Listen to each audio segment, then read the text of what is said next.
Systema promises relaxation, breath, and natural movement for combat. But does it deliver?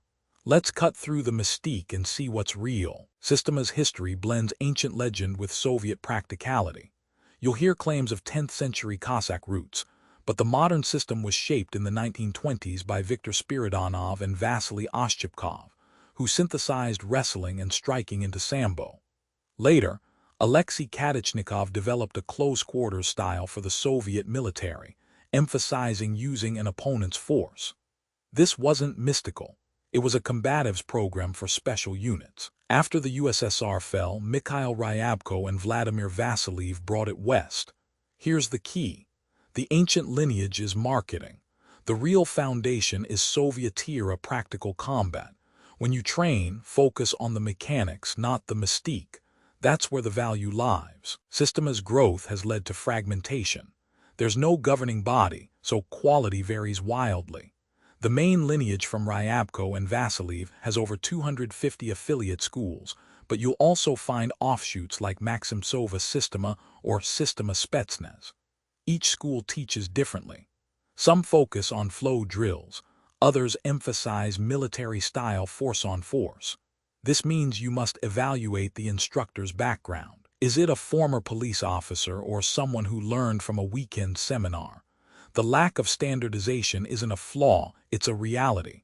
You need to ask, does this instructor have real-world experience? That's your filter. Systema's foundation is 4 principles: breathing, relaxation, movement, and posture. This is where it shines. Controlled breathing, inhale through the nose, exhale through the mouth, manages fear and powers movement. Relaxation under stress prevents wasted energy. Movement is natural and adaptive, not rigid stances. Posture keeps you balanced. But here's the catch. These principles are taught through slow drills and partner exercises, not high-pressure sparring. You'll practice absorbing strikes to build resilience. The mantra is learning by osmosis, feeling a principle until it's internalized. This works for stress management, but it's not a replacement for live resistance. Use these principles as tools, not the whole toolbox. Training sessions look unconventional. You'll do extensive breathing exercises, slow-motion partner drills, and flow rolling. Strikes are delivered to the body to teach absorption, not to simulate a real fight. The goal is to stay calm and move naturally under pressure. This approach builds body awareness and reduces panic, but it has limits. Without resistance or unpredictability, you won't test your responses. A skilled boxer or grappler will exploit that. So treat these drills as conditioning for the nervous system, not combat simulation. Combine them with pressure testing. That's how you bridge the gap from principle to application. Traditional Systema doesn't use belt ranks. The focus is on personal development, not grades. Some schools have instructor levels, apprentice instructor to full instructor, based on teaching ability. For you, this means progression is informal. Your instructor assesses your skill and understanding. This can be freeing, no test anxiety, no chasing belts, but it also means you lack a clear roadmap. You might not know if you're improving. My advice, set your own benchmarks. Can you stay relaxed during a drill? Can you move without tension? Measure yourself against those criteria. Ranks are external, skill is internal. Systema's marketing heavily leans on its use by Russian Spetsnaz and the KGB. It's plausible that elements were taught in Soviet units, but the extent is unclear. Some Western police and military professionals have adopted Systema principles for stress management. But here's the truth.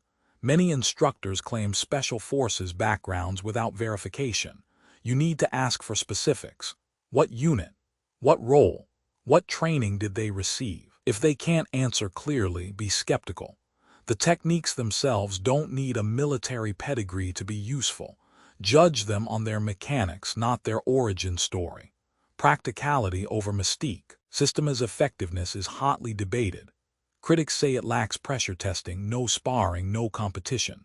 Proponents argue that relaxation and breath are superior to brute force. Both have a point. Relaxation is a powerful tool. A tense fighter tires fast and reacts slow. But without live resistance, you won't know if your technique works under real duress. My take, use Systema's principles as a foundation, then pressure test them. Spar with a resisting partner. See if you can stay relaxed when someone is trying to hit you. If you can, you've found something real. If not, you're just dancing.